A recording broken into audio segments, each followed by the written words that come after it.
সন্ত ৰামপাল গুৰু মহাৰাজ হৈছে এনে এজন মহাপুৰুষ যিজনে নিজৰ সত্য ভক্তি, তত্ত্বজ্ঞান, কৰোণা আৰু সেৱাৰ বলত সমাজত এক নতুন আদৰ্শ বলৱৎ কৰিছে।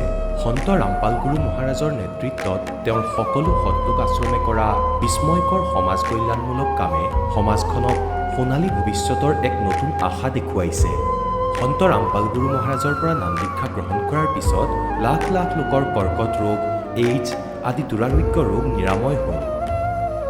সন্তজনাৰ জ্ঞানৰ পৰা অনুপ্ৰাণিত হৈ তেওঁৰ অনুগামীসকলে লাখ লাখ ইউনিট ৰক্তদান কৰে। সন্তজনাই লাখ লাখ ভগ্নী কন্যাৰ যৌতুকমুক্ত বিয়াৰ আয়োজন কৰালে। সন্তজনাই লাখ লাখ মানুহক ড্ৰাগছ আসক্তিৰ পৰা মুক্ত কৰিলে। কোটি কোটি ধ্বংসপ্ৰাপ্ত পৰিয়াল শান্তিত লাগিল। সন্তজনাৰ আশ্ৰমত সমাৱেশৰ সময়ত বিনামূলীয়া চকুৰ চিকিৎসা আৰু দন্ত চিকিৎসাৰ ব্যৱস্থা কৰা হয়। সন্ত ৰামপাল গুৰু মহাৰাজৰ দ্বাৰা পৰিৱেশ সুৰক্ষাৰ উদ্দেশ্যে সময়ে সময়ে বৃহৎ পৰিসৰত বৃক্ষৰোপণ কৰা হয়। সন্তজনাই আৰ্তজনক তাৎক্ষণিক সকাহ দিবলৈ এম্বুলেন্স সেৱা আৰম্ভ কৰিছে। সন্তজনাই তেওঁৰ অনুগামীসকলক তেওঁলোকৰ শৰীৰ দান কৰিবলৈ অনুপ্ৰাণিত কৰে, যাতে মানৱতাৰ সেৱা আৰু চিকিৎসা ক্ষেত্ৰত উন্নতি কৰিব পৰা যায়।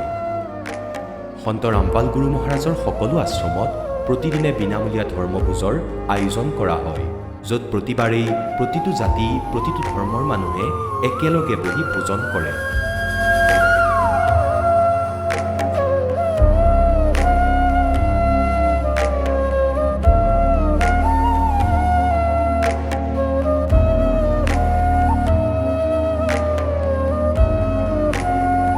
সন্ত ৰামপাল গুৰু মহাৰাজৰ অন্নপূৰ্ণা অভিযানে দৰিদ্ৰ আৰু অসহায় লোকসকলৰ জীৱনত এক নতুন শক্তি আৰু আশাৰ সঞ্চাৰ কৰিছে। ঘৰে ঘৰে খাদ্য সামগ্ৰী আৰু প্ৰয়োজনীয় সাহায্য প্ৰদান কৰি সন্ত ৰামপাল গুৰু মহাৰাজে মানুহক দুখ আৰু অসহায় অৱস্থাৰ সৈতে যুঁজিবলৈ শক্তি প্ৰদান কৰিছে।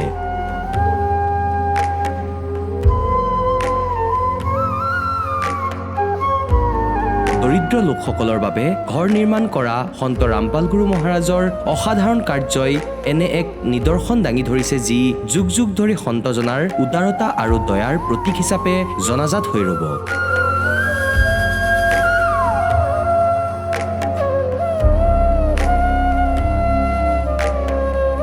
সন্ত ৰামপাল গুৰু মহাৰাজৰ আশ্ৰমত সহস্ৰাধিক বৃদ্ধ বৃদ্ধাই শ্ৰদ্ধা আৰু মৰমেৰে জীৱন যাপন কৰাৰ সুযোগ পায়। তেওঁলোকৰ থকা খোৱাৰ আৰু স্বাস্থ্যৰ সম্পূৰ্ণ দায়িত্ব সন্ত ৰামপাল গুৰু মহাৰাজে বহন কৰে। অনাথ শিশুৰ বাবে সন্ত ৰামপাল গুৰু মহাৰাজৰ সকলো আশ্ৰম বিশেষ বৰদানতকৈ কম নহয়, য'ত তেওঁলোকক শিক্ষা, সংস্কাৰ আৰু ভৱিষ্যতৰ বাবে উন্নত সুবিধা প্ৰদান কৰা হয়। বানপানী, ভূঁইকঁপ বা মহামাৰী যিয়েই নহওক, সন্ত ৰামপাল গুৰু মহাৰাজ আৰু তেওঁৰ অনুগামীসকল সদায় আৰ্তজনৰ বাবে আগৰণুৱা হৈ থাকে। ক'ভিড মহামাৰীৰ সময়ত সন্ত ৰামপাল গুৰু মহাৰাজৰ আশ্ৰমৰ পৰা কোটি কোটি লোকক খাদ্য, ঔষধ আৰু জীৱন ৰক্ষক সামগ্ৰী যোগান ধৰা হৈছিল। দুখীয়াক সকাহ কৰাই হওক বা যিকোনো শোষিত বা নিপীড়িত শ্ৰেণীৰ অধিকাৰ আৰু মৰ্যাদাৰ বাবে যুঁজ দিয়াই হওক, সন্ত ৰামপাল গুৰু মহাৰাজে সদায় তেওঁলোকৰ সকলো ন্যায্য দাবী চৰকাৰৰ ওচৰলৈ লৈ গৈছে আৰু তেওঁলোকক উপযুক্ত ন্যায় প্ৰদানৰ ক্ষেত্ৰত গুৰুত্বপূৰ্ণ ভূমিকা পালন কৰি আহিছে। সমাজত আধ্যাত্মিক আৰু সামাজিক মূল্যবোধৰ প্ৰতি সজাগতা অনাৰ প্ৰতিটো পদক্ষেপতে সন্ত ৰামপাল গুৰু মহাৰাজ মানৱতাৰ প্ৰকৃত সেৱক হিচাপে প্ৰমাণিত হৈছে। সন্ত ৰামপাল গুৰু মহাৰাজৰ জীৱনে আমাক শিকাইছে যে প্ৰকৃত সেৱা সেইটোহে যিটো নিস্বাৰ্থভাৱে কৰা হয়। আহক আমিও এই মহান সন্তজনৰ এই মহান সেৱাৰ কামত যোগ দিওঁ আৰু সন্ত ৰামপাল গুৰু মহাৰাজৰ পৰা নাম দীক্ষা লৈ আমাৰ জীৱন ধন্য কৰি তোলোঁ।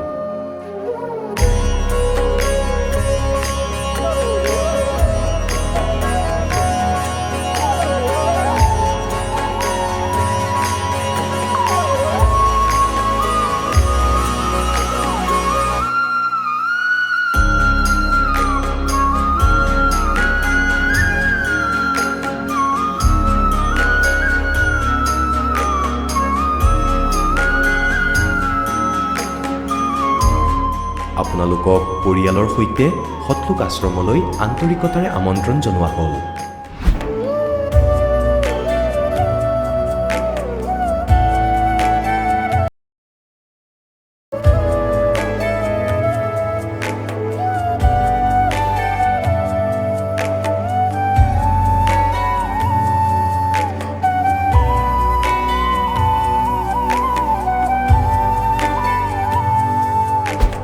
গীতাৰ অধ্যায় 15 শ্লোক 16 আৰু 17ত তিনিজন প্ৰভুৰ উল্লেখ আছে।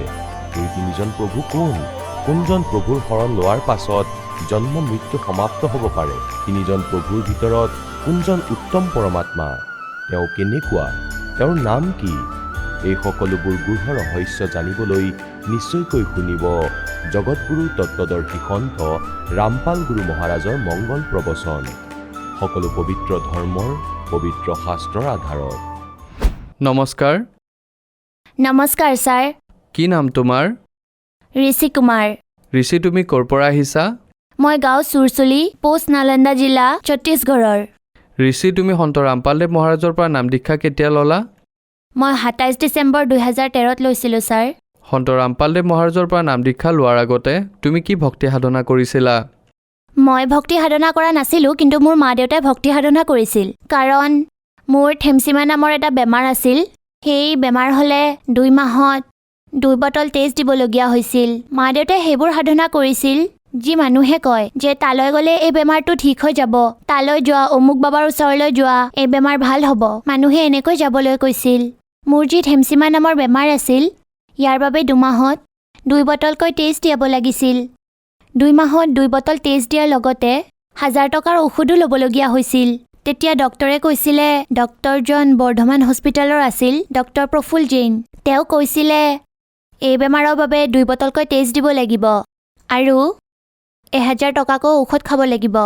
আৰু এই মোৰ বেমাৰৰ বাবে USA ডক্টৰৰ লগতো যোগাযোগ কৰিছিল। তেতিয়া কৈছিলে যে ইয়াৰ চিকিৎসা নহ'ব, আপুনি বিচনাতেই থাকিব লাগিব, জীৱিত মৃতদেহৰ দৰে। ঋষি, তুমি কৈছা যে তোমাৰ এটা বহুত ডাঙৰ বেমাৰ আছিল।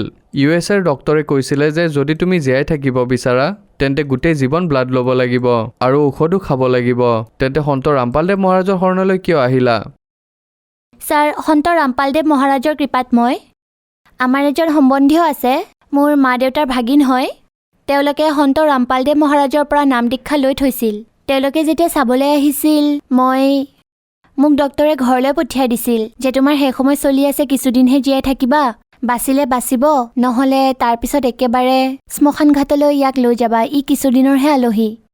গতিকে তেওঁলোক যেতিয়া আহিছিল, কৈছিল যে ইয়াক সন্ত ৰামপালদেৱ মহাৰাজৰ ওচৰলৈ লৈ যোৱা, তেওঁৰ ওচৰত গ'লে বেমাৰ ভাল হয়। তেতিয়া মোৰ মা দেউতাই ক'লে যে ইয়াক নিশ্চয় লৈ যাওঁ, এটাই শেষ আশা আছে, জীয়ালে জীয়াব, নহ'লে ইয়াক চিধা শ্মশানলৈহে লৈ যাম, এনেকৈ ক'লে। গতিকে মই সেই সময়ত চেতনাত নাছিলোঁ, যিহেতু মোক ব্লাড দিয়া হোৱা নাছিল। মোক লৈ গ'ল আৰু য'ত গুৰুদেৱে নাম দীক্ষা দিয়ে তাত নি মোক নাম দীক্ষা দিয়ালে। তাৰ আগতে সন্ত ৰামপালদেৱ মহাৰাজৰ পৰা আশীৰ্বাদ দিয়ালে। আশীৰ্বাদ দিওঁতে মূৰত হাত থলে। তেতিয়াৰ পৰা মই ভাল হ'লোঁ, উঠিব ধৰিলোঁ, খাব ধৰিলোঁ। আৰু আগতে যেতিয়া মোৰ জ্বৰ উঠিছিল, মোৰ তৎক্ষণাত তেজ শুকাই গৈছিল, তেতিয়া এমাহত 2 বটলকৈ তেজ দিয়াব লাগিছিল। তৎক্ষণাতে ডক্টৰৰ ওচৰলৈ যাব লগা হৈছিল এডমিট কৰাবলৈ। মোৰ গোটেই জীৱনৰ আধা বয়স 12 বছৰ হস্পিটেলতেই কটাইছোঁ। ঋষি, তুমি সন্ত ৰামপালদেৱ মহাৰাজৰ পৰা নাম দীক্ষা ল'লা আৰু তোমাৰ স্বাস্থ্য ভালৰ ফালে আহিলে আৰু সুস্থও হ'লা। যেতিয়া ডক্টৰে কৈছিলে যে গোটেই জীৱনটো তুমি ঔষধ খাব লাগিব আৰু ব্লাডো ল'ব লাগিব, এতিয়া কি তুমি একেবাৰে সুস্থ নে এতিয়াও ঔষধ খাই আছা? হয়, মই ঔষধ নাখাওঁ আৰু তেজ দিবলগীয়াও মোৰ হোৱা নাই। যেতিয়া সন্ত ৰামপাল গুৰু মহাৰাজে মোৰ মূৰত যেতিয়া হাত ৰাখিছিলে, তাৰপিছত মোৰ তেজ ল'বৰ প্ৰয়োজন হোৱা নাই। আৰু মোৰ দেউতাই ক'লে যে গুৰুজী, মোৰ ল'ৰাই এমাহৰ ভিতৰতে 2 বটল তেজ দিব লগা হয় আৰু 1000 টকাৰ ঔষধ খাব লগা হয়। গুৰুদেৱে ক'লে যে কবিৰ চাহাবে দয়া কৰিব। তাৰপিছতে মোৰ অসুখ ভাল হ'ল। এইটো ৰিপৰ্ট হৈছে মোৰ থেমচিমিয়া বেমাৰৰ ৰিপৰ্ট। আৰু এই ডক্টৰে কোৱা মতে এই বেমাৰৰ চিকিৎসা নাই। মাহে 2 বটল তেজ দিব লাগিব আৰু 1000 টকাৰ ঔষধ খাব লাগিব, যেতিয়ালৈকে জীয়াই থাকিম তেতিয়ালৈকে। এয়া প্ৰফুলজনৰ ৰিপৰ্ট চাব পাৰে। সন্ত ৰামপালদেৱ মহাৰাজৰ পৰা নাম দীক্ষা কেনেকৈ ল'ব পাৰি? চেনেলত শাৰী চলি থাকে, তাতে আশ্ৰমৰ নম্বৰ পোৱা যায় আৰু সেই নম্বৰৰ যোগেদি আপুনি যোগাযোগ কৰিব পাৰে। আৰু সন্ত ৰামপালদেৱ মহাৰাজৰ ৱেবছাইট হ'ল www.jagatguru.santrampaljimaharaj.org। সেই ৱেবছাইটেৰে যোগাযোগ কৰি আপুনি থকা ঠাইত যি নামদান কেন্দ্ৰ আছে তাৰ সৈতে যোগাযোগ কৰিব পাৰিব আৰু নিজৰ কল্যাণ কৰিব পাৰিব। ধন্যবাদ। সৎ চাহেব। এতিয়া জগতগুৰু তত্ত্বদৰ্শী সন্ত ৰামপাল গুৰু মহাৰাজৰ সৎসংগৰ মাধ্যমেৰে সেই অদ্বিতীয় আধ্যাত্মিক জ্ঞানৰ বিষয়ে জানি লওঁ, যাৰ মাধ্যমেৰে আপোনালোকেও প্ৰাপ্ত কৰিব পাৰিব এনেকুৱা আধ্যাত্মিক, মানসিক আৰু ভৌতিক সুখ যি এতিয়ালৈকে কেৱল আপোনালোকে মীৰাবাই, ধ্ৰুৱ, প্ৰহ্লাদ আদি কেইজনমান ভক্তৰ জীৱন কথাতহে শুনিছে। এতিয়া শুনক তত্ত্বদৰ্শী সন্তৰ সৈতে শাস্ত্ৰ অনুকূল ভক্তি সৎসংগ, এনেকুৱা অদ্বিতীয় আধ্যাত্মিক জ্ঞান যাৰ প্ৰমাণ আছে সকলো ধৰ্মৰ সকলো পবিত্ৰ শাস্ত্ৰত। সেই একেই গীতা প্ৰেছ গোৰখপুৰৰ পৰা প্ৰকাশিত। ইয়াত আপোনালোকক দেখুৱাও 562 নম্বৰ পৃষ্ঠাত। এবাৰ হিমালয় ৰজাক দেৱীয়ে জ্ঞান উপদেশ কৰি আছে আৰু ব্ৰহ্মৰ বিষয়ে তথ্য দি আছে। চাব 562 নম্বৰ পৃষ্ঠা, সংক্ষিপ্ত দেৱী ভাগৱত, আৰু এয়া সপ্তম স্কন্ধ। ইয়ালৈ আহোঁ আমি। দেৱীৰ দ্বাৰা হিমালয়ক জ্ঞান উপদেশ।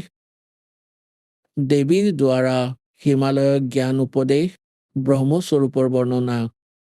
শ্ৰীদেৱীয়ে ক'ব ধৰিলে, পৰ্বতৰাজ,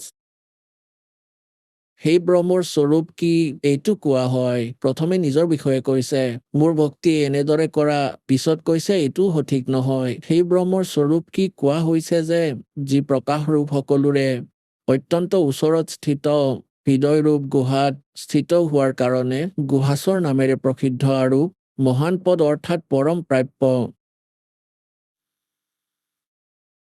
তেওঁৱেই পৰম সত্য। ইয়াত বহুত দীঘলকৈ আছে, চুটিকৈ কম।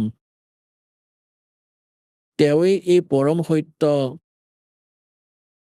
আৰু অমৃত অবিনাশী তত্ত্ব সৌম্য। সেই পৰম প্ৰাপ্য লক্ষ্য ভেদ কৰিবলৈ তুমি লক্ষ্য কৰা, মন লগাই তাত তন্ময় হৈ যোৱা। সৌম্য উপনিষদত কথিত মহান অস্ত্ৰৰূপী ধেনুলৈ তাত উপাসনাৰ দ্বাৰা তীক্ষ্ণ কৰা, বাণ নিক্ষেপ কৰা।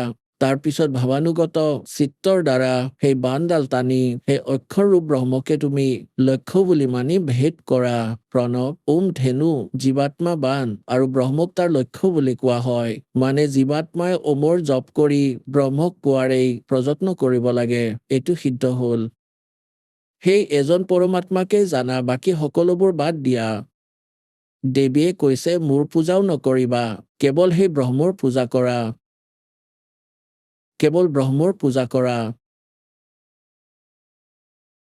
সেই একমাত্ৰ পৰমাত্মাকেই জানা, আন সকলোবোৰ কথা বাদ দিয়া। এয়াই অমৃতৰূপী পৰমাত্মাৰ ওচৰলৈ যোৱা দলং। সংসাৰৰূপী সমুদ্ৰ পাৰ কৰি অমৃতস্বৰূপ পৰমাত্মাক প্ৰাপ্ত কৰাৰ এয়াই সুলভ সাধন।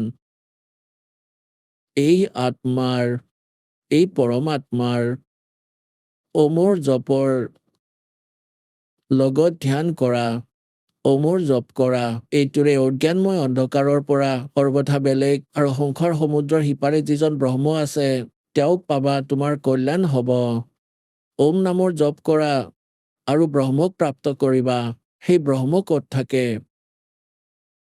সেই এই সকলোৰে আত্মা ব্ৰহ্ম, ব্ৰহ্মলোক ৰূপ দিব্য আকাশত স্থিত। ব্ৰহ্মলোকত থাকে, মানে ব্ৰহ্মৰ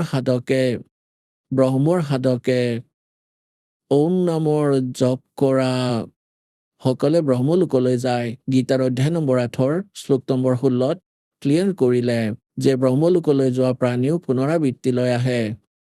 আৰু এই যে গীতাৰ জ্ঞানদাতা ব্ৰহ্ম, ই কি কয়? এতিয়া গীতাৰ জ্ঞানদাতাই কয় যে অৰ্জুন, সেই সচিদানন্দ ঘন ব্ৰহ্মই নিজৰ মুখ কমলেৰে যি জ্ঞান কৈছে সেয়া বাস্তৱিক জ্ঞান, সেয়া তত্ত্বজ্ঞান। তাত বিস্তাৰিতভাৱে সেই পৰম পিতাক পোৱাৰ তথ্য আছে। সেয়া তত্ত্বদৰ্শী সন্তৰ ওচৰলৈ গৈ বুজা। তেওঁক দণ্ডৱত প্ৰণাম জনালে, কপটতা এৰি প্ৰশ্ন কৰিলে, সেই তত্ত্বদৰ্শী সন্তই তোমাক পৰমাত্ম তত্ত্বৰ জ্ঞান কৰাব। 4 অধ্যায়ৰ 32 আৰু 34 নম্বৰ শ্লোকত। 15 নম্বৰ অধ্যায়ৰ 1 পৰা 4লৈকে সাৰাংশ হ'ল যে ওলোটাকৈ ওলমি থকা সংসাৰৰূপী বৃক্ষ আছে। আহঁতৰ গছ বুলি ভাবা ওপৰৰ ফালে শিপা, তলৰ ফালে 3 গুণৰূপী শাখা আছে। আৰু যি সন্তই এই সংসাৰৰূপী বৃক্ষৰ সকলোবোৰ ডাল কৈ দিব পাৰে, সকলো বিভাগ কৈ দিব পাৰে, তেওঁ তত্ত্বদৰ্শী সন্ত, তেওঁ বেদবিদ। পৰমেশ্বৰে এই লীলা স্বয়ং কৰিছে, নিজৰ মুখ কমলেৰে কৈছে। সচিদানন্দ ঘটব্ৰহ্মৰ বাণী কবিৰ বাণীত লিখিছে, अक्षर पुरुष एक पेड़ है, सरपुरुष वा कीटार, निरंजन বুলি কোৱা, ক্ষৰপুৰুষ বুলি কোৱা, और तीनों देवा शाखा ये पात रूप संसार। 15 নম্বৰ অধ্যায়ৰ 4 নম্বৰ শ্লোকত কৈছে, যেতিয়া তুমি তত্ত্বদৰ্শী সন্ত পাবা, তাৰ পিছত সেই পৰমেশ্বৰৰ পৰম পদৰ সন্ধান কৰিব লাগে, যলৈ যোৱাৰ পিছত সাধক আৰু কেতিয়াও সংসাৰলৈ উভতি নাহে। আৰু যি পৰমেশ্বৰে সংসাৰৰূপী বৃক্ষৰ ৰচনা কৰিছে, কেৱল তেওঁৰ ভক্তি কৰা আৰু সকলোবোৰ ত্যাগ কৰা। 18 নম্বৰ অধ্যায়ৰ 62 নম্বৰ শ্লোকত কৈছে, অৰ্জুন তুমি সৰ্বভাৱেৰে পৰমেশ্বৰৰ শৰণলৈ যোৱা, তেওঁৰ কৃপাতেই তুমি, সেই পৰমেশ্বৰৰ কৃপাতেই তুমি পৰম শান্তি আৰু সনাতন পৰম ধাম প্ৰাপ্ত কৰিবা। গতিকে ইয়াৰ পৰা সিদ্ধ হ'ল যে গীতাৰ জ্ঞানদাতাতকৈ অন্য কোনো পৰম শক্তি আছে,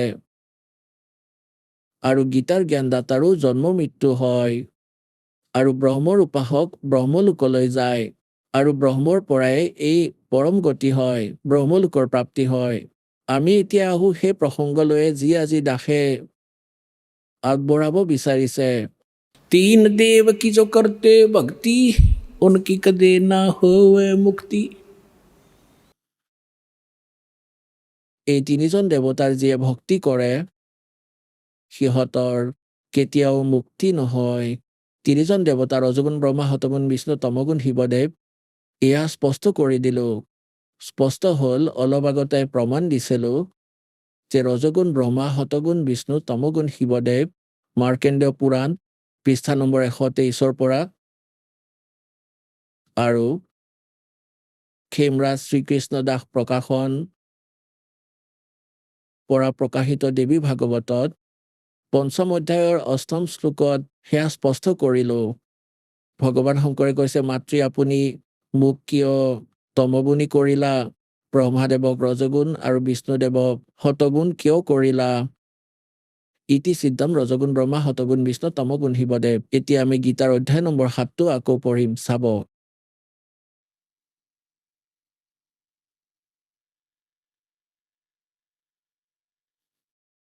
এতিয়া আমি ইয়ালৈ পঢ়িলো এইটো। এতিয়া ই কি কৈ আছে যে চাব, অধ্যায় নম্বৰ 7ৰ শ্লোক নম্বৰ 2, যে মই তোমাৰ বাবে এই বিজ্ঞান সহিত তত্ত্বজ্ঞানক সম্পূৰ্ণৰূপে কম, যাক জনাৰ পিছত সংসাৰত আৰু একো জানিবলৈ বাকী নাথাকিব। তাৰপিছত তৃতীয়ত কৈছে, হাজাৰ হাজাৰ মনুষ্যৰ মাজত এজনে মোৰ এটা সিদ্ধ হ'ল, মানে ভগৱানক পাবৰ বাবে এজন দুজনে চেষ্টা কৰে ভগৱানক পোৱাৰ, বাকীবোৰে ফৰ্মেলিটিহে কৰে, আৰু প্ৰযত্ন কৰাৰ মাজৰ এজন দুজনেহে মোৰ ওচৰ গৈ পায়। ইয়াৰ অৰ্থ এইটো, আৰু যিয়ে মোক তত্ত্বৰ সৈতে জানে। এতিয়া প্ৰমাণ আছে, দাসে যেনেকৈ সৎসংগত বহুবাৰ শুনাইছে যে এই স্বৰ্গৰ ৰজা ইন্দ্ৰ এবাৰ মাৰ্কেন্দ্ৰ ঋষিয়ে তপস্যা কৰি আছিল, সি নিজৰ পত্নীক পঠিয়ালে, তথাপিও তেওঁ সলনি নহল। তাৰপিছত স্বয়ং ইন্দ্ৰ গৈ পালে যে, লোৱা মাৰ্কেন্দ্ৰদেৱ, আপুনি ইন্দ্ৰৰ ৰাজত্ব গ্ৰহণ কৰা, মই হাৰিলো, আপুনি জিকিলে। কিন্তু মাৰ্কেন্দ্ৰ ঋষিয়ে কৈছিলে যে মোক তোমাৰ ইন্দ্ৰৰ ৰাজত্বৰ প্ৰয়োজন নাই, মই এনেকুৱা স্থানত সমাধিস্থ হৈছো ব্ৰহ্মলোকত। আৰু ইন্দ্ৰক ক'লে যে আহা, তোমাক ব্ৰহ্মলোকৰ ভ্ৰমণ কৰাও, সেই জ্ঞান কওঁ, ইন্দ্ৰৰ এই ৰাজত্ব ত্যাগ কৰা।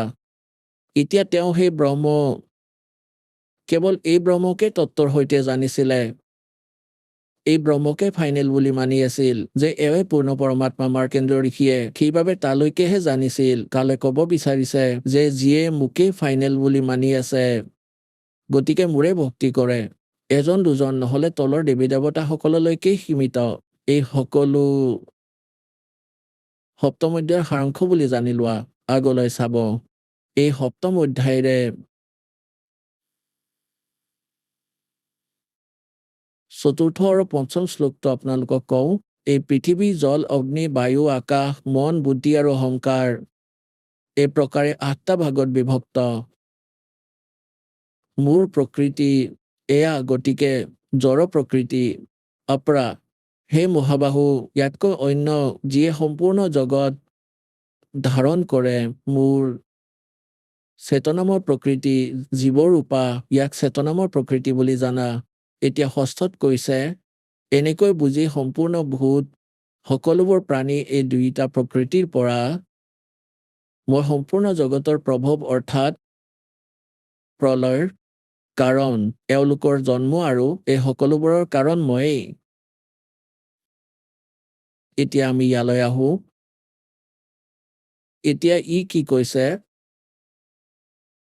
এতিয়া আমি বেছি নপঢ়ো। সপ্তমত কি কৈছে অৰ্জুন মই বুদ্ধিমান মানুহৰ বুদ্ধি আৰু বলৱানৰ বল সম্পূৰ্ণ প্ৰাণীৰ সনাতনী বীজ বুলি মোক জানা আৰু বুদ্ধিমানসকলৰ মাজত বুদ্ধি তেজস্বীসকলৰ তেজ ময়েই।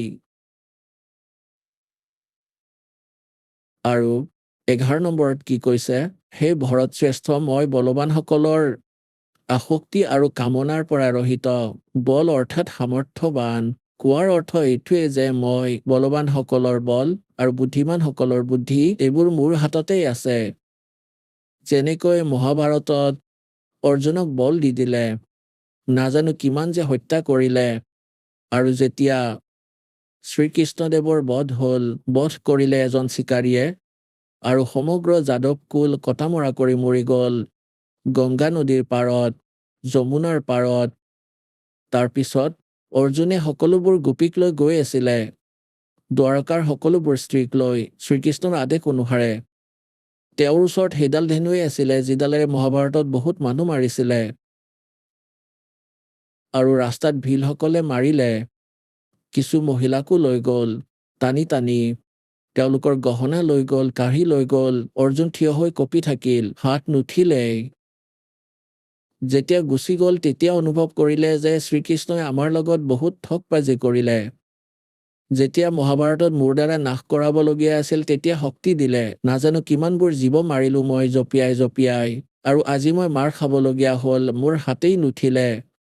ইয়াত পৰমাত্মাই কৈছে যে তোমালোকে ভুল নম্বৰ লগাইছা তুমি শ্ৰীকৃষ্ণক দুখ দি আছা। শ্ৰীকৃষ্ণ দুখী নহয় এই কালেই হ'ল সকলোৰে মূল এই বেমাৰৰ মূল এই কাল ইয়ে কৰাই আছে। নিজেই কৈছে বুদ্ধিমানসকলৰ বুদ্ধি আৰু বলৱানৰ বল মই। এতিয়া শ্ৰী ৰামচন্দ্ৰদেৱৰ সীতাক হৰণ কৰিলে বিষ্ণুদেৱৰ। এতিয়া তেওঁ নিজে নাজানে সীতাক কোনে লৈ গ'ল বুদ্ধি অফ কৰি দিলে।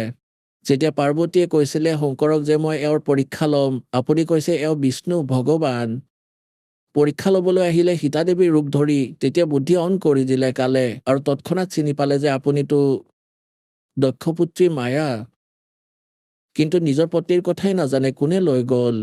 হনুমানে চাৰিওফালে বিচাৰি বিচাৰি লৈ আহিলে কিন্তু সিফালে পাৰ্বতীক চিনি পালে। সেইবাবে কৈছে বলৱানৰ বল আৰু বুদ্ধিমানসকলৰ বুদ্ধি ময়েই।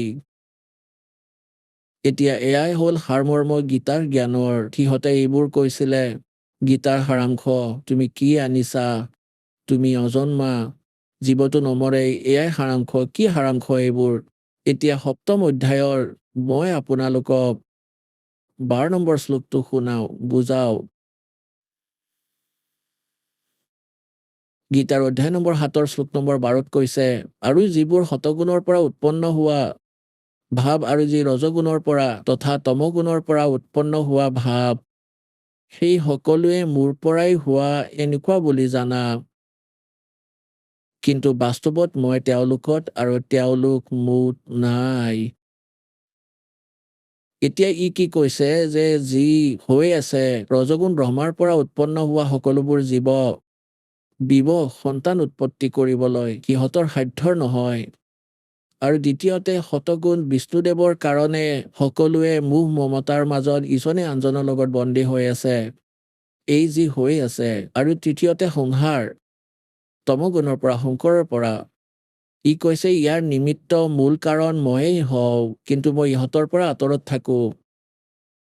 পৰমাত্মাই কৈছিলে যে 1 লাখ মানৱ শৰীৰধাৰী প্ৰাণীক নিত্য আহাৰ কৰা অভিশাপ লাগি আছে যি কাৰণে ই নিজৰ 3জন পুত্ৰক এটা এটা গুণযুক্ত কৰি দিলে। এতিয়া ইহঁতৰ সাধ্যৰ নহয় এই গুণবোৰক বাধা দিয়াৰ। এতিয়া যেনেকৈ জলকীয়াত গুণ দিলে জ্বলাৰ গতিকে সেই জ্বলা তাৰ গুণ সেয়া জলকীয়াৰ সাধ্য নহয় জলকীয়াই গুণ শেষ কৰা। গতিকে এই প্ৰকাৰে এই কালে ইহঁতক এটা এটা গুণযুক্ত কৰিলে। এতিয়া ই কি কৈছে যে এই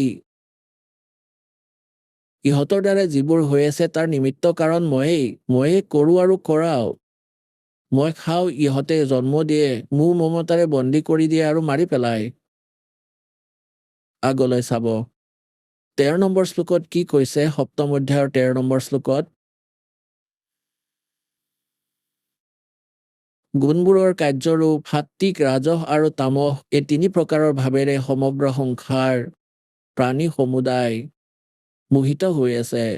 এই 3টা গুণতকৈ অন্য ৰজগুণ ব্ৰহ্মা, সতগুণ বিষ্ণু, তমগুণ শিৱদেৱ এওঁলোকতকৈ বেলেগ মই অবিনাশীক নাজানে। ই কৈছে যে সকলোৱে ব্ৰহ্মা বিষ্ণু মহেশ্বৰৰ ভক্তিৰ মাজতে বন্দী হৈ আছে। ইহঁততকৈ ওপৰত মই ব্ৰহ্ম, ইহঁতে মোকো নাজানে। চাব 7ম অধ্যায়ৰ 14 নম্বৰ শ্লোক। কিয়নো এয়া অলৌকিক অৰ্থাৎ অতি অদ্ভুত ত্ৰিগুণময়ী মায়া, ৰজগুণ ব্ৰহ্মা, সতগুণ বিষ্ণু, তমগুণ শিৱদেৱ বহুত দুষ্ট, ভয়ানক। আৰু যি পুৰুষে মোকে নিৰন্তৰ ভজে, মানে ব্ৰহ্মলৈকে যি সাধনা কৰে ওম নামৰ, সিহঁতে এই মায়া উলংঘা কৰে। সি ব্ৰহ্মা বিষ্ণু মহেশ্বৰক অভাৰলেপ কৰি যায়, জঁপিয়াই যায়, ওপৰৰ স্তৰৰ ইহঁততকৈ বেছি সকাহ দিয়ে। আগলৈ চাব 15 নম্বৰত কি কৈছে। মায়াৰ দ্বাৰা যাৰ জ্ঞান হৰণ কৰা হৈছে, ৰজগুণ ব্ৰহ্মা, সতগুণ বিষ্ণু, তমগুণ শিৱলৈকে যাৰ বুদ্ধি সিমানলৈকে স্থিত, যাৰ আগলৈ একো শুনিবই নিবিচাৰে, সিহঁতে অসুৰ স্বভাৱ, ৰাক্ষস স্বভাৱ ধাৰণ কৰা মনুষ্যত নীচ, নাৰাধমা, মনুষ্যৰ মাজত নীচ, দূষিত কৰ্ম কৰা মূৰ্খ মানুহ, মোক নভজে। এতিয়া দাসে আপোনালোকক শুনাব অলপ মৌখিক কথা। এতিয়া ইয়াত এইটো কিয় কৈছে যে 3 গুণৰ পূজাৰীক ৰাক্ষস বুলি কৈছে? মোৰ ভক্তি মানে ব্ৰহ্মৰ সাধনাও নকৰে। ইহঁত ব্ৰহ্মা বিষ্ণু মহেশ্বৰলৈকে সীমিত, অন্য দেৱী দেৱতালৈকে সীমিত। ইহঁতক ৰাক্ষস স্বভাৱ ধাৰণ কৰা মনুষ্যত নীচ, দূষিত কৰ্ম কৰা বুলি কিয় ক'লে? ব্ৰহ্মাদেৱ ৰজগুণ ব্ৰহ্মাৰ সাধনা কৰিছিলে, ভক্তি কৰিছিলে। হিৰণ্যকশিপুৱে আণ্ডাৰষ্টুড, ৰাক্ষস বুলি কোৱা হ'ল, নিজৰ পুত্ৰৰে শত্ৰু হ'ল আৰু কুকুৰৰ দৰে মৰিল। তমগুণ শিৱৰ ভক্তি কৰিছিল ৰাৱণে, আৰু আপোনালোকে জানে তাৰ কেনেকুৱা গতি হ'ল, ৰাক্ষস বুলি কোৱা হ'ল।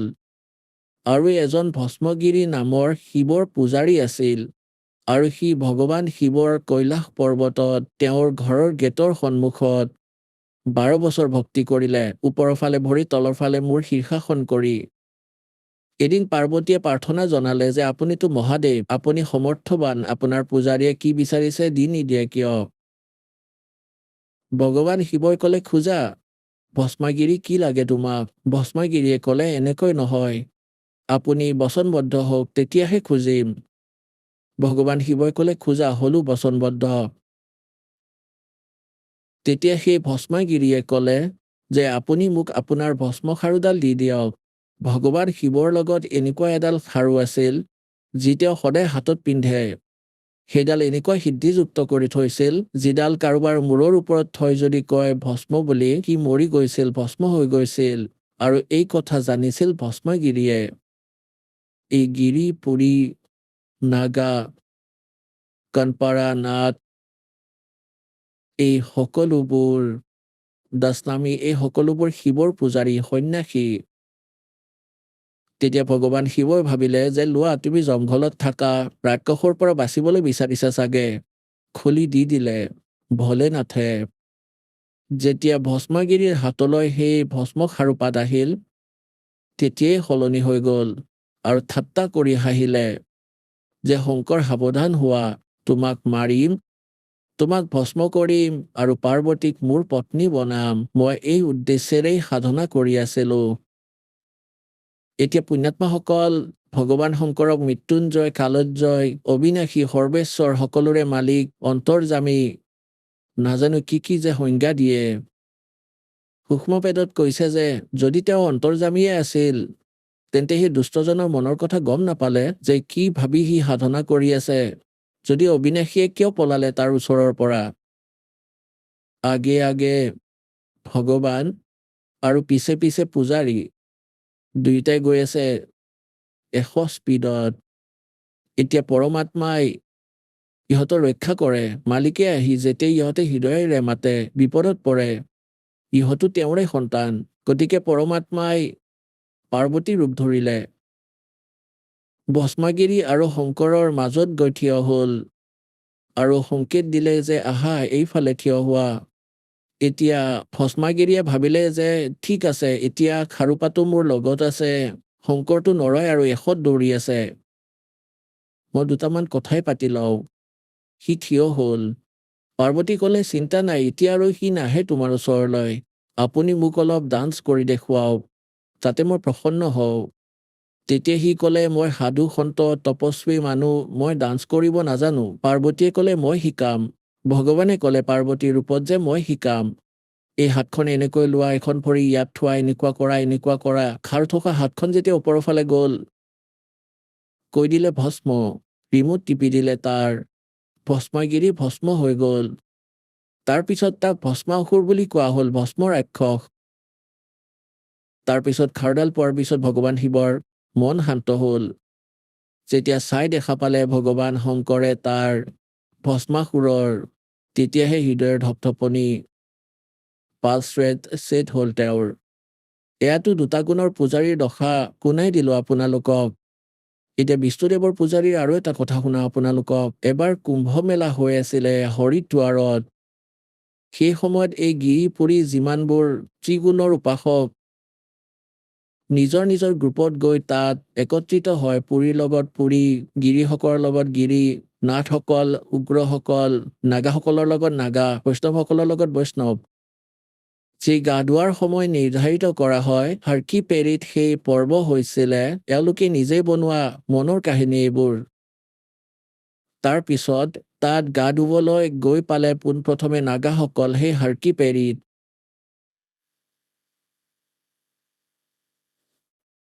পিছে পিছে আহিল বৈষ্ণৱসকল, যি বিষ্ণুদেৱৰ উপাসক, শতগুণৰ।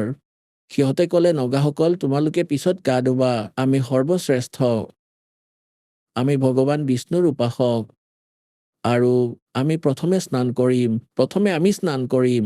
নাগাসকলে ক'লে যে নহয়, আমিহে সৰ্বশ্ৰেষ্ঠ, আমি ত্যাগী আৰু বৈৰাগী, আমি আনকি কাপোৰো নিপিন্ধো, আমি সৰ্বশ্ৰেষ্ঠ, আমি পোনপ্ৰথমে স্নান কৰিম। বৈষ্ণৱ সাধুসকলে ক'লে যে তোমালোকে পশুৰ দৰে নাঙঠ হৈ ফুৰা, শৌচ কৰি হাতো নোধোৱা, আঁতৰ হোৱা, ছাই সানি থোৱা গাত, তোমালোক ক'তনো শুদ্ধ উত্তম, বাহিৰলৈ যোৱা, আমি প্ৰথমে গা ধুম। এতিয়া ইমানখিনি বুদ্ধি আছিল ইহঁতৰ। গংগাৰ পানী এনেই লেতেৰা, 2 মিনিট পিছত গা ধুলা হয়, কিনো বিপদ হ'ল হয়, 2 মিনিটত পৰ্বী শেষ হ'ব। সিহঁতে গা ধুবলৈ পাহৰি গ'ল। ভগৱানৰ হাৰ্কি পেৰিতো সিহঁতৰ মৰম নাই, ভগৱানৰ প্ৰতিও ভয় নাই, নিজৰ মাজতে কাজিয়া কৰিলে, কটাকটি কৰিব ধৰিলে। 25,000 ত্ৰিগুণময় উপাসক তাত কটাকটি কৰি মৰি গ'ল, কটাকটি কৰিলে। तीर तो सूक्ष्म वेदत কৈছে, तीर तुपक तलवार कटारी जमदड़ जोर बदावे है, हर पैड़ी हर हेत न जाने भाजा तेग चलावे है, काटे शीस नहीं दिल करुणा ये जग में साधक वावे है, जो जन इनके दर्शन को जावे उनको भी नरक पठावे है। কয় हर पैड़ी हर हेत न जाने, তাত ইজনে আনজনক মাৰপিট কৰিব ধৰিলে, হত্যা কৰিব ধৰিলে। বৰকাটে শীশ নেহি দিল কৰুণা, এই ৰাক্ষসৰ মাজত দয়া নাই। আৰু এই জগমে সাধ কোৱা, তুমি এওঁলোকক সন্ত বুলি কোৱা, আৰু যিসকল ইহঁতৰ অনুগামী হয় সিহঁতকো এই পাঠেই পঢ়ায়, মানে সিহঁতকো নৰকলৈ পঠিয়াই দিয়া হয়। এতিয়া পুণ্যাত্মাসকল, এয়াই হ'ল শ্ৰীমদ ভাগৱত গীতাৰ সাৰাংশ। এতিয়া গীতাৰ জ্ঞানদাতা ব্ৰহ্মই কয় যে মোৰ সাধনা 4 প্ৰকাৰে কৰে। এয়া ব্ৰহ্মই কয়। ব্ৰহ্মৰ সাধনাও 4 প্ৰকাৰে কৰা হয়, য'ত অৰ্থাৰ্থী, আৰ্ত, জিজ্ঞাসু আৰু জ্ঞানী অৰ্থাৰ্থীটো ধন লাভৰ বাবে কিবা অনুষ্ঠান কৰে, সেয়া বেদৰ মন্ত্ৰৰেই কৰে। জয় গণেশ দেৱ বা মাতা সতী পাৰ্বতী এই ধৰণৰ আৰতি নকৰে। সেই ব্যক্তিয়ে বেদৰ মন্ত্ৰৰে অনুষ্ঠান কৰে নিজৰ ধন লাভৰ বাবে। মানে সংকট নিবাৰণৰ বাবে কিছুমান সাধনা অনুষ্ঠান কৰে, কিন্তু বেদৰ মন্ত্ৰৰে কৰে। সিহঁতে নিজকে ব্ৰহ্মৰ পূজাৰী বুলি কয়, যিসকলে হৱন কৰে।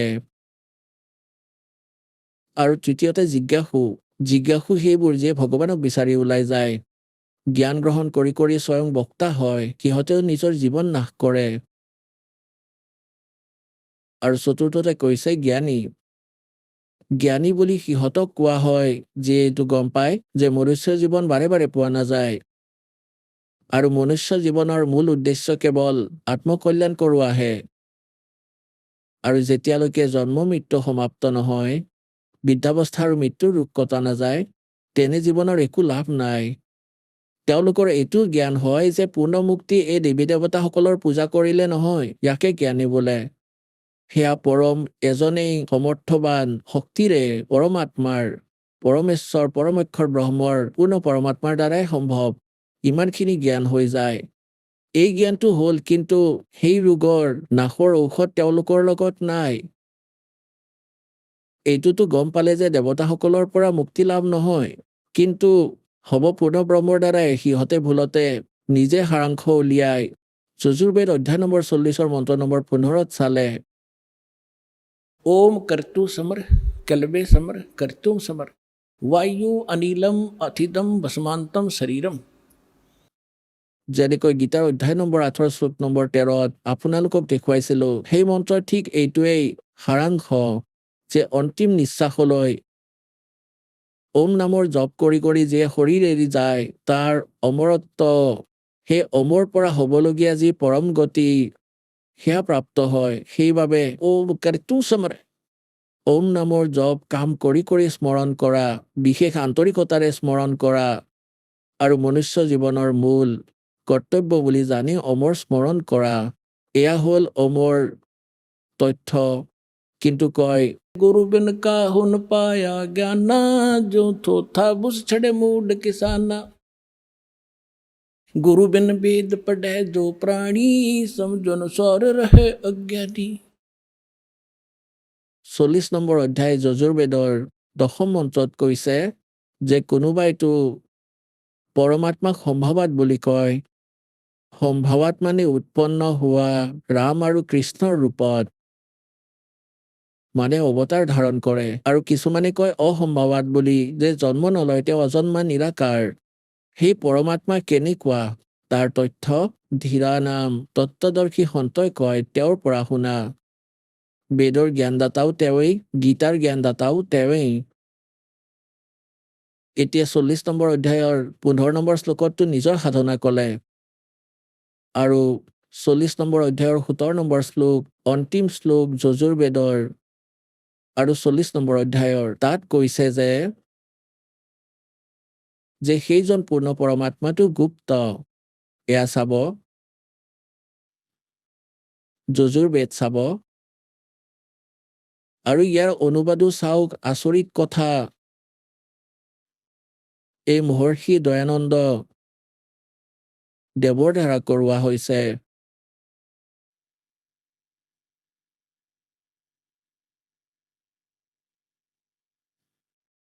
প্ৰকাশক হ'ল সাৰ্বদেশিক আৰ্য প্ৰতিনিধি সভা 2-5, মহৰ্ষি দয়ানন্দ ভৱন, ৰামলীলা ময়দান, নতুন দিল্লীৰ পৰা।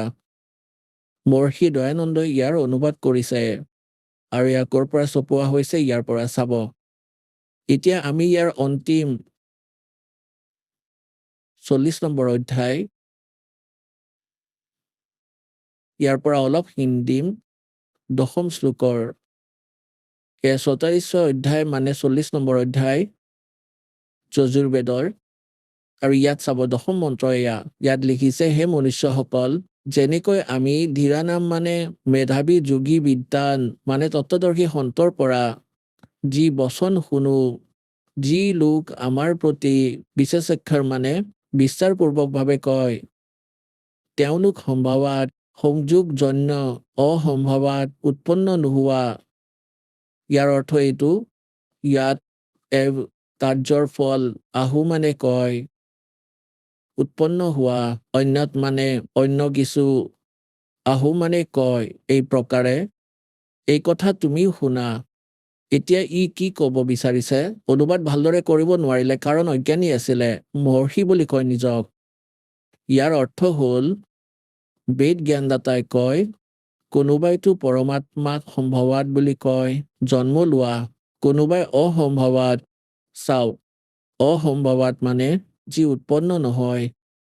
আৰু সম্ভৱাত জন্ম লোৱা ইয়াৰ অৰ্থ এইটো গতিকে যি ধীৰা নাম তত্ত্বদৰ্শী সন্ত বুলি যাক কোৱা হয় তেওঁৰ পৰা শুনা তেওঁৰ পৰা নহয় আহক আমি এতিয়া সেই শ্ৰদ্ধালুসকলৰ অনুভৱবোৰ জানো যিসকলে জগতগুৰু তত্ত্বদৰ্শী সন্ত ৰামপাল গুৰু মহাৰাজৰ পৰা দীক্ষা প্ৰাপ্ত কৰিছে তথা তেওঁ কোৱা ভক্তি মাৰ্গ এওঁলোকে অৱলম্বন কৰি আছে নমস্কাৰ দৰ্শকসকল আজি আপোনালোকক অসম ৰাজ্যৰ শিৱসাগৰ জিলাৰ ভকত ৰঞ্জিত গগৈৰ বিষয়ে কিছু কথা ক'বলৈ গৈছোঁ ৰঞ্জিত গগৈয়ে সৰুৰে পৰা শ্ৰীকৃষ্ণক পূৰ্ণ পৰমাত্মা মানি ভক্তি কৰিছিল কিন্তু এদিন ব্ৰহ্মকুমাৰীৰ গীতা সত্যসাৰ নামৰ পুথিখনত শিৱক পূৰ্ণ পৰমাত্মা বুলি পালে তেওঁৰ মনলৈ অজস্ৰ প্ৰশ্ন আহিল প্ৰকৃততে পূৰ্ণ পৰমাত্মা কোন তেওঁ পৰমাত্মাৰ সন্ধানত লাগি গ'ল বিভিন্ন ধৰ্মগুৰুৰ লগতো আলোচনা কৰিলে কোনোৱে কয় কৃষ্ণ পূৰ্ণ পৰমাত্মা কোনোৱে কয় শিৱ কোনোৱে কয় দুৰ্গা কতোৱে তেওঁ সঠিক উত্তৰ বিচাৰি নাপালে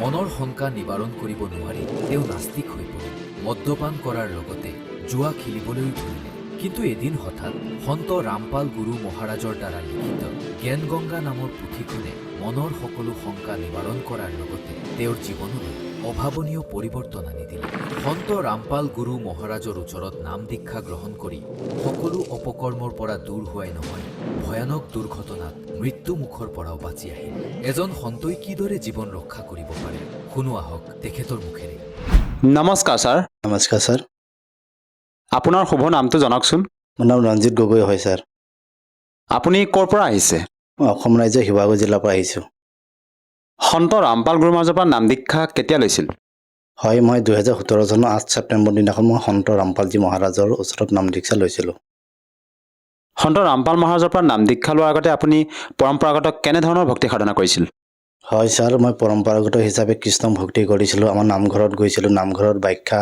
শুনিছিলোঁ ভাগৱতৰ ব্যাখ্যা শুনিছিলোঁ গীতা ব্যাখ্যা শুনিছিলোঁ তাত আমাক ব্যাখ্যা কৰাজনে কৈছিল যে কৃষ্ণই পূৰ্ণ পৰমাত্মা হয় কৃষ্ণৰ বাদে আৰু বেলেগ কাকো পূজা কৰিব নালাগে গণেশ হওক দুৰ্গা হওক কালী মাতা হওক শিৱ হওক কাকোৱে পূজা কৰিব নালাগে সেই অনুসৰি আমি ভক্তি সাধনা কৰিছিলোঁ ছাৰ আৰু সেই সাধনা যে আপুনি কৰিছিলে আপুনি গুৰু ধাৰণ কৰিছিল নে কিবা গুৰু ধাৰণ কৰি ভক্তি কৰিছিল নে হয় ছাৰ মই কোনো গুৰু ধাৰণ নকৰাকৈ মই ভক্তি সাধনা কৰিছিলোঁ কৃষ্ণক ভক্তি সাধনা কৰিছিলোঁ আপুনি যিহেতু আপোনাৰ অনুভৱ দাঙি ধৰিলে যে আপুনি পূৰ্বতে যিবিলাক সাধনা কৰিছিলে পৰম্পৰাগত হিচাপে আপুনি শ্ৰীকৃষ্ণক পূৰ্ণ পৰমাত্মা মানি ভক্তি সাধনা কৰি আছিলে তেনে ক্ষেত্ৰত ছাৰ আপুনি সন্ত ৰামপাল গুৰু মহাৰাজৰ শৰণলৈ কিয় আহিব লগা হ'ল হয় ছাৰ এবাৰ আমি এখন গীতা সত্যসাৰ পাইছিলোঁ সেই গীতা সত্যসাৰখন ব্ৰহ্মকুমাৰী পন্থৰ আছিলে সেই গীতা সত্যসাৰখন পঢ়ি মেলি তাত শিৱ পূৰ্ণ পৰমাত্মা বুলি কৈছে কৃষ্ণ যে পূৰ্ণ পৰমাত্মা নহয় বুলি তাত এই কথাষাৰ উল্লেখ আছে তেতিয়া মোৰ মনত এটা বহুত ডাঙৰ শংকা আহিলে যে কৃষ্ণই যদি ভগৱান নহয় মইতো ইমান দিনে কৃষ্ণকে ভক্তি সাধনা কৰি আছিলোঁ কৃষ্ণকে ভগৱান বুলি মানি পূজা অৰ্চনা কৰি আছিলোঁ তেনেহ'লে কৃষ্ণই যদি ভগৱান নহয় তেনেহ'লে মোৰ ভক্তি সাধনাৰো মোৰ নিষ্ফল হিচাপে যাব মই সেই অনুসৰি মই লাভো নাপাম তেনে ক্ষেত্ৰত মই বহুত এটা অশান্তিৰ এটা পৰিৱেশ মই মনৰ মাজত আহিল যে ভগৱান প্ৰকৃততে কোন হয় তেনেহ'লে কৃষ্ণ যদি ভগৱান নহয় এই কথাকো মই জানিবৰ কাৰণে কিছুমান ধৰ্মগুৰুৰ ওচৰত যেনে গুৰুবিলাকক সুধিছিলোঁ কিছুমান মানুহকো সুধিছিলোঁ যে ভগৱান কোন হয় কিছুমানে কয় শিৱ হয় কিছুমানে কয় কৃষ্ণই ভগৱান হয় কিছুমানে দুৰ্গা বুলি কয় তেনেকৈ বহুত মই এটা মানে প্ৰকৃত ভগৱান কোন হয় এই সন্ধানটো মই বিচাৰিবৰ কাৰণে মই ইউটিউবত এদিন মই ভগৱত গীতা বুলি চাৰ্চ কৰিছিলোঁ চাৰ্চ কৰোঁতে তাত ভগৱত গীতাৰ কিছুমান ভিডিঅ' আহিলে ভিডিঅ'বিলাক চাওঁতে ভগৱত গীতাতো উল্লেখ আছে যে কৃষ্ণই পূৰ্ণ পৰমাত্মা হয় তাৰপিছত কৃষ্ণই পূৰ্ণ পৰমাত্মা হয় বুলি তাৰপিছত মই এটা প্লে ষ্ট'ৰত এটা এপছ আছিলে শ্ৰীমদ ভগৱত গীতাৰ ওপৰত সেই এপছটো ইনষ্টল কৰিলোঁ ইনষ্টল কৰি পিনে 1 অধ্যায় 18 অধ্যায়লৈকে সাৰাংশবিলাক আছে তাতো কৃষ্ণই পূৰ্ণ পৰমাত্মা বুলি আছে। কৃষ্ণই যদি পূৰ্ণ পৰমাত্মা বুলি আছে তাতে এটা মই মন্ত্ৰও পাইছিলোঁ। সেই মন্ত্ৰটো হৈছে ওম নমঃ ভগৱতে বাসুদেৱায় নমঃ। এনেকৈ ধৰণে মই ৰাতিপুৱা আৰু সন্ধিয়া 2 টাইম মই জাপ কৰিছিলোঁ। জাপ কৰি থাকোঁতেও কিন্তু মোৰ যি মানসিক ফালৰ পৰা যি মানে সুখ পাব লাগে, ভক্তি কৰি যি আত্মাত সুখ পাব লাগে, সেই সুখটো পোৱা নাছিলোঁ। তেনে ক্ষেত্ৰত এবাৰ সন্ত ৰামপালজী মহাৰাজৰ শিষ্যবিলাকে জ্ঞান গংগা, জীৱনৰ সুগম পথ, ভক্তিৰ পৰা ভগৱানলৈ এই কিতাপবিলাক প্ৰচাৰ কৰি আছিল। প্ৰচাৰ কৰি থাকোঁতেই এজন সন্ত ৰামপালজী মহাৰাজৰ শিষ্যই মোক আহি সুধিছিল, দাদা আপুনি জ্ঞান গংগা কিতাপ ল'ব নেকি? মই সুধিলোঁ কিতাপখনৰ মূল্য কিমান হয়? সেই ভকতজনে কৈছে যে 20 টকা মাত্ৰ। তাৰপিছত মই কোনো বাদ বিবাদ নকৰাকৈ জ্ঞান গংগা কিতাপখন মোৰ হাতত তুলি দিল। হাতত তোলাৰ জ্ঞান গংগাৰ পুথিখনৰ মাজৰ এটা পাত লুটিয়াই চাওঁতে তাত ভগৱত গীতা কথা আছে। ভগৱত গীতা কথা আছে যিহেতু মই একো বাদ বিবাদ নকৰাকৈ সেই কিতাপখন লৈ আহিলোঁ। লৈ আহি পিনি ঘৰত আহি পিনি অধ্যয়ন কৰিলোঁ। অধ্যয়ন কৰাৰ পিছতে তাত প্ৰথম জ্ঞান গংগা কিতাপখনৰ এটা পাত লুটিয়াই চোৱাতে পূৰ্ণ পৰমাত্মাই নমঃ, পূৰ্ণ পৰমাত্মাই নমঃ বুলি কওঁতে মোৰ আত্মাত যিটো বহুত এটা সুখ অনুভৱ হ'ল, যে আত্মাতে বহুত ভাল লাগিল। মই তেতিয়া সেই ভাল লগাৰ পিছতে মই কিতাপখন পঢ়িলোঁ। পঢ়ি পিনি তাত মানে কবি চাহেবৰ কথা উল্লেখ আছে। কবি চাহেব তেতিয়া মোৰ মাজত কবি চাহেব যে পূৰ্ণ পৰমাত্মা হয়, গীতা কথাও আছে, কোৰাণৰ কথা আছে, বাইবেলৰ কথা আছে, যে কবিৰে যে পূৰ্ণ পৰমাত্মা হয়। তাৰপিছত মোৰ মনত আৰু আকৌ শংকা আহিল যে আগতে কৈছিল কৃষ্ণ ভগৱান এখন শ্ৰীমদ ভগৱত গীতাত আমাৰ নামঘৰত যি পাঠ কৰিছিল, ব্যাখ্যা কৰিছিল, তাত কৈছিল। আকৌ শিৱৰ ভগৱান বুলি কৈছে ব্ৰহ্মকুমাৰী পন্থ গীতাত। আকৌ এতিয়া এই জ্ঞান গংগা পুথিখনত কবিৰ পূৰ্ণ পৰমাত্মা বুলি কৈছে। এটা ডাঙৰ মানে ভগৱানৰ যি সন্ধান কৰি আছিলোঁ, বহুত এটা মোৰ ডাঙৰ প্ৰশ্ন আহি আছে যে ভগৱান কোন হয়। আৰু আগৰ মই গুৰুবিলাকৰ ওচৰলৈও গৈছিলোঁ। কিছুমানে কৃষ্ণ বুলি কয়, কিছুমানে দুৰ্গা বুলি ভগৱান বুলি কয়, কিছুমানে শিৱ বুলি কৈছে। তেতিয়া মোৰ মাজত মানে ভগৱান কোন প্ৰকৃততে হয়, এই সংশয়টো সমাধান কোনো দিব পৰা নাই। তেতিয়া মই ইউটিউবত কবি চাহেবকটো কোন হয় বুলি চাৰ্চ কৰোঁতে কবি চাহেবৰ ভজনবিলাক আহিলে। কবি চাহেবৰ যি ভজন আছে ৰাতিপুৱা গধূলি মই অলপ শুনিছোঁ, ভালো লাগে শুনি পিনি। তাৰপিছতে এদিন হঠাৎ মানে সন্ত ৰামপালজী মহাৰাজৰ সৎসং আহিবলৈ ধৰিলে। সৎসংবিলাক শুনিলোঁ। এই সন্ত ৰামপালজী মহাৰাজে গোটেইবিলাক সৎগ্ৰন্থ গীতাৰ গোটেই গীতাৰ সাৰাংশ বা অধ্যায়ৰ সৈতে, শ্লোকৰ সৈতে এই ভগৱান কোন হয়, যে কবিৰে যে পূৰ্ণ পৰমাত্মা হয়, এই কথাটো স্পষ্টৰূপে তেওঁ কৈছে যে কবি চাহেবে পূৰ্ণ পৰমাত্মা হয়। আকৌ কোৰাণ চৰিফো দেখাইছে, বাইবেলো দেখাইছে যে কবিৰে পূৰ্ণ পৰমাত্মা হয়। তেতিয়া সেই মই সন্ত ৰামপালজী মহাৰাজে যি মংগল প্ৰবচন কৰি আছিল, সৎসং কৰি আছিল, তাৰ স্ক্ৰীণত কিছুমান কণ্টেক্ট নাম্বাৰ দিয়া আছিলে। তেতিয়া মই সেই কণ্টেক্ট নাম্বাৰবিলাকত যোগাযোগ কৰি ডিব্ৰুগড় ডিষ্ট্ৰিক্টৰ নাহৰকটীয়া নামদান কেন্দ্ৰত গৈ পিনি মই সন্ত ৰামপালজী মহাৰাজৰ ওচৰত নাম জিকা লৈছোঁ। আপুনি যিহেতু আপোনাৰ অনুভৱ দাঙি ধৰিলে যে আপুনি পৰমাত্মাৰ সন্ধানত আছিলে, পূৰ্বতে আপুনি শ্ৰীকৃষ্ণকে সৰ্বশ্ৰেষ্ঠ বুলি মানি ভক্তি সাধনা কৰি আছিলে, বৰ্তমান আপুনি সন্ত ৰামপাল গুৰু মহাৰাজৰ পৰা দীক্ষা লৈ আপোনাৰ পৰমাত্মাৰ যি সন্ধান আছিলে, যিটো আপোনাৰ মনত শংকা আছিলে, সেই শংকা দূৰ হ'লনে? হয় ছাৰ, এতিয়া মোৰ কোনো শংকা নাই যে সন্ত ৰামপালজী মহাৰাজে মোক সকলোবিলাক নিবাৰণ কৰি দিলে। যি জ্ঞান আছে, জ্ঞানৰ যে ভগৱান কোন, এই ইমান দিনৰ পৰা মই বিচাৰি থকা যিখিনি শংকা আছিল, শংকাখিনি গোটেইখিনি সন্ত ৰামপালজী মহাৰাজে নিবাৰণ কৰি দিলে। আমি আপোনালোকৰ গুৰু সন্ত ৰামপাল গুৰু মহাৰাজৰ ভক্তসকলে যেতিয়া অনুভৱ শুনো, তেওঁলোকে নিজৰ মত ব্যক্ত কৰে যে তেওঁৰ পৰা নাম দীক্ষা লোৱাৰ পিছতে বিভিন্ন প্ৰকাৰে লাভ পোৱাৰ কথা। আপুনি সন্ত ৰামপাল গুৰু মহাৰাজৰ পৰা নাম দীক্ষা লোৱাৰ পিছত কেনেধৰণে লাভ পাইছে ছাৰ? হয় ছাৰ, এক নম্বৰতেতো মই যি আধ্যাত্মিক ফালৰ পৰা যি ভগৱান কোন হয়, মই ইমান দিনৰ পৰা যি বিচাৰি আছিলোঁ, ভগৱান প্ৰকৃততে কোন হয়নো, এইটো এই কথাটো মই সন্ত ৰামপালজী মহাৰাজে সকলোবিলাক সৎগ্ৰন্থ, বেদ হওক বা গীতা হওক, কোৰাণ হওক, সকলোবিলাক সৎগ্ৰন্থৰ পৰা এজনে যে পূৰ্ণ পৰমাত্মা হয়, এজনকে যে ভক্তি কৰিব লাগে, এই কথাষাৰ সন্ত ৰামপালজী মহাৰাজে শাস্ত্ৰৰ সৈতে প্ৰমাণিত হৈছে। এইটো তেওঁ কৈ দিছে যে এজনকে ভক্তি কৰিবলৈ সেইজন হৈছে পূৰ্ণ পৰমাত্মা কবি চাহেব, তেওঁকে ভক্তি কৰিবলৈ। এই যিটো সংশয় আছিলে চিৰদিনৰ কাৰণে সমাপ্ত কৰাই দিলে সন্ত ৰামপালজী মহাৰাজে। যিহেতু আপুনি আপোনাৰ আধ্যাত্মিক লাভৰ কথা আপুনি দাঙি ধৰিলে, আধ্যাত্মিক লাভৰ অনুভৱ যি আপুনি ব্যক্ত কৰিলে, ইয়াৰ উপৰি ছাৰ আপুনি আৰু অন্য কি লাভ পাইছে? হয় ছাৰ, আগতে মই মদ্যপান কৰিছিলোঁ। মদ্যপান কৰি পিনি যিহেতু মই অলপ নাস্তিক টাইপত গৈ আছিলোঁ, ভগৱানক যিহেতু সন্ধান বিচাৰি পোৱা নাছিলে, ভগৱানৰ প্ৰতি আস্থাটো কমি গৈছিলে, ভগৱান কোন হয় প্ৰকৃততে সেই তেতিয়া মই অলপ মদ্যপানো কৰিছিলোঁ, জুৱাও খেলিছিলোঁ। আপুনি মদ্যপানৰ কথা ক'লে, মদ্য সেৱন কৰিছিলে, মদ পান কৰিছিলে, কিমান দিন ধৰি আপুনি সেৱন কৰিছিলে নিচা? হয়, বহুত দিনৰ পৰা মই এই যিহেতু পূৰ্ণ পৰমাত্মাৰ সন্ধানত কোনো ভগৱান কোন হয় এইটো বিচাৰি পোৱা নাছিলোঁ, এইবিলাক চব মিছা হয়, ভগৱান চব। তেতিয়া মোৰ ভগৱানৰ প্ৰতি আস্থাটো কমি গৈছিল, মই সেইকাৰণে মদ্যপানো কৰিছিলোঁ, জুৱাও খেলিছোঁ, জুৱা খেলি পইচাও মানে ব্যৰ্থত গৈছিল। এতিয়া সন্ত ৰামপালজী মহাৰাজে গুৰুচৰণত নাম দীক্ষা লোৱাৰ পিছতে মোৰ এইবিলাক একেবাৰে নাইকিয়া হৈ গ'ল ছাৰ। আৰু ছাৰ অন্য কিবা লাভ পাইছেনে? হয়, বা শাৰীৰিক ফালৰ পৰা মই প্ৰচাৰৰ ক্ষেত্ৰত আমি গৈছিলোঁ, প্ৰচাৰ পুস্তক জ্ঞান গংগা, জীৱনৰ সুগম পথ এইবিলাক প্ৰচাৰ কৰিবলৈ গৈছিলোঁ। প্ৰচাৰ কৰি ঘূৰি আহোঁতে প্ৰায় ৰাতি 8-9 মান বাজিছিল। কিনকিনীয়া বৰষুণ হৈ আছিল। হঠাৎ আমাৰ সেই গাড়ীখনত প্ৰায় 18জন আমি ভকত আছিলোঁ।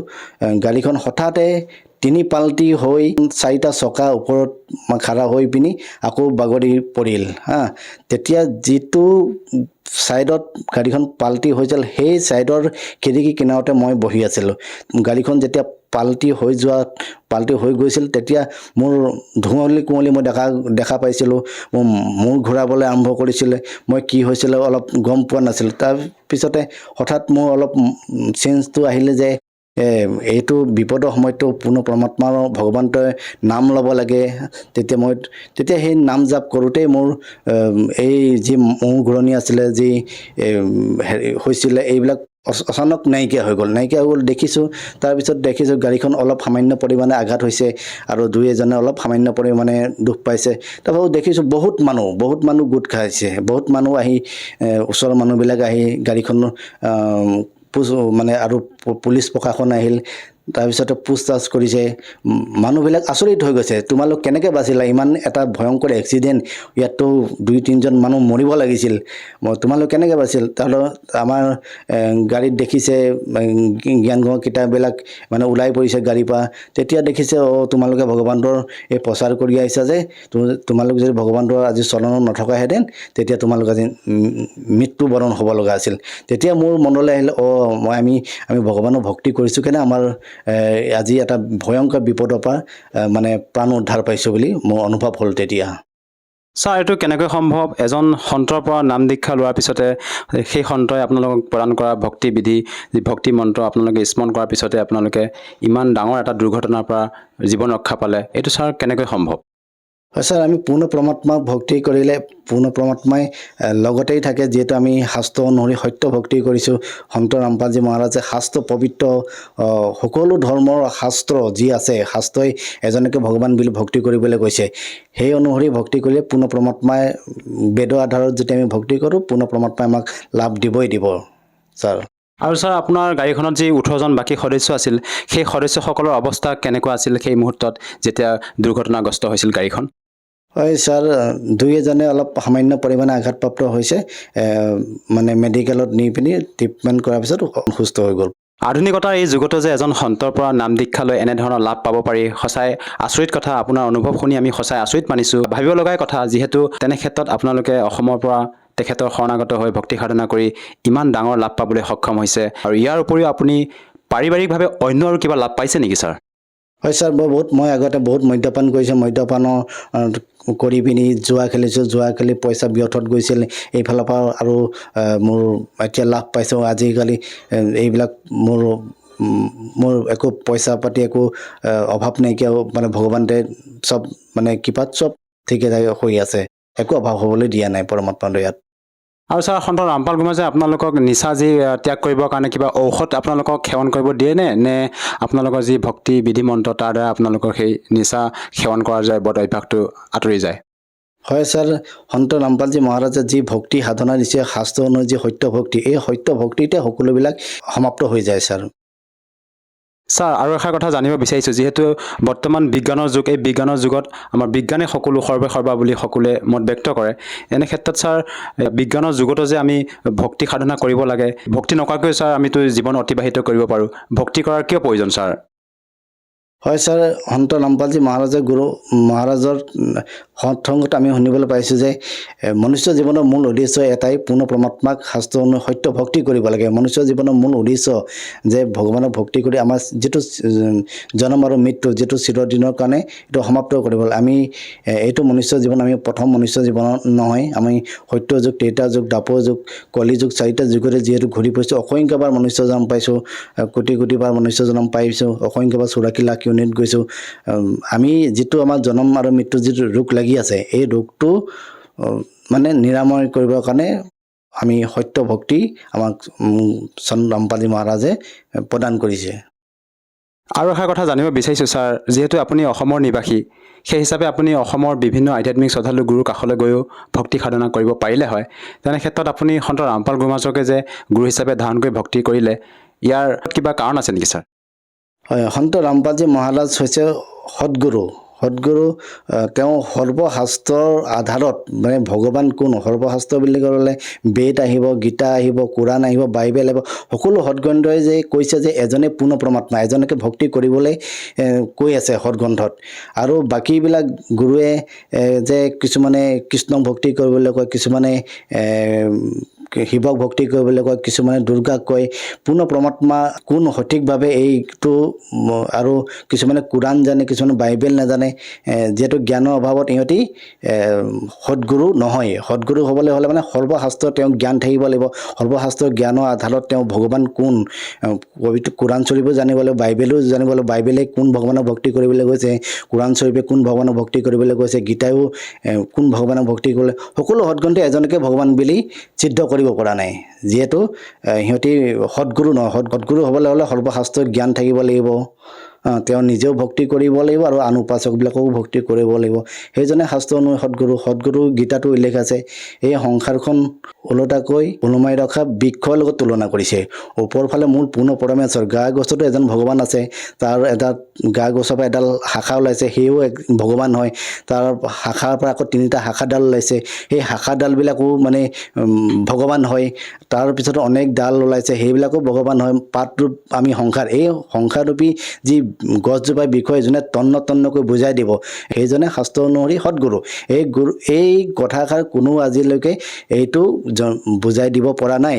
একমাত্ৰ সন্ত ৰামপালজী মহাৰাজে এই জ্ঞানৰ বিষয়ে স্পষ্টকৈ বুজাই দিছে। মূলত কোন পূৰ্ণ পৰমাত্মা আছে, গা গছত কোন ভগৱান আছে, মোটাডালত কোন ভগৱান আছে, তেওঁ স্পষ্টকৈ বুজাই দিছে। সেই অনুসৰি শাস্ত্ৰ অনুসৰি সদগুৰু সন্ত ৰামপালজী মহাৰাজে সদগুৰু হয়।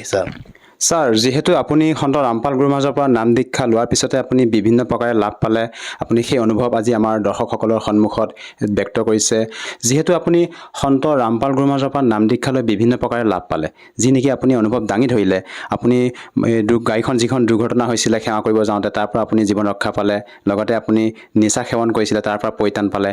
যিসকল দৰ্শকে আজি আপোনাক টিভি স্ক্ৰীণত প্ৰত্যক্ষ কৰি আছে, তেওঁলোকক আপুনি কি বাৰ্তা দিব বিচাৰে, যাতে তেওঁলোকেও আপোনাৰ দৰেই লাভ পাব পাৰে? হয় ছাৰ, মই বাৰ্তানো কি দিম, হাতযোৰ কৰি বিনম্ৰ প্ৰাৰ্থনাই জনাইছোঁ। আপোনালোকেও যদি ভগৱানৰ সন্তানত যদি আছে, যদি শাৰীৰিক ফালৰ পৰা হওক, মানসিক ফালৰ পৰা হওক, বা বেমাৰ আজাৰত যদি ভুগি আছে, আপোনালোকে সন্ত ৰামপালজী মহাৰাজৰ সৎসং শুনক, জ্ঞান গংগা কিতাপ পঢ়ক, ভাল ধৰণে বুজি, আৰু মোৰ নিচিনাও আপোনালোকে পূৰ্ণ পৰমাত্মাক পাব পাৰিব। আৰু যদিহে কোনো লোকে তেখেতৰ পৰা নাম দীক্ষা লৈ ভক্তি সাধনা কৰিব বিচাৰে, নাম দীক্ষা কেনেকৈ ল'ব পাৰিব? হয় ছাৰ, আজিকালি নাম দীক্ষা ল'বলৈ একেবাৰে সহজ। আজিকালি ছ'চিয়েল মিডিয়াৰ যুগ, বহুত ছ'চিয়েল মিডিয়াৰ বহুতো প্লেটফৰ্ম আছে, ফেচবুক আছে, ইউটিউব আছে, ইনষ্টাগ্ৰাম আছে।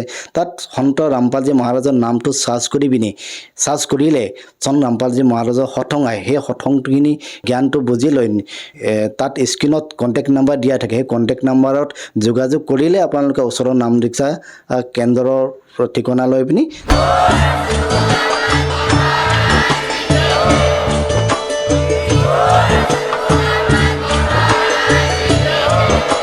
আপুনি শুনি আছিলে জগতগুৰু তত্ত্বদৰ্শী সন্ত ৰামপাল গুৰু মহাৰাজৰ মংগল প্ৰবচন। অধিক জানিবৰ বাবে ভিজিট কৰক www.jagatgururampalji.org। সন্ত ৰামপাল গুৰু মহাৰাজৰ শুভ আশীৰ্বাদত সমগ্ৰ বিশ্বতে 500তকৈ অধিক নাম দীক্ষা কেন্দ্ৰ আছে, য'ত সন্ত ৰামপাল গুৰু মহাৰাজৰ দ্বাৰা বিনামূলীয়াকৈ নাম দীক্ষা দি থকা হৈছে। আপোনাৰ ওচৰৰ নাম দীক্ষা কেন্দ্ৰৰ ঠিকনা জানিবলৈ সম্পৰ্ক কৰক 7082208528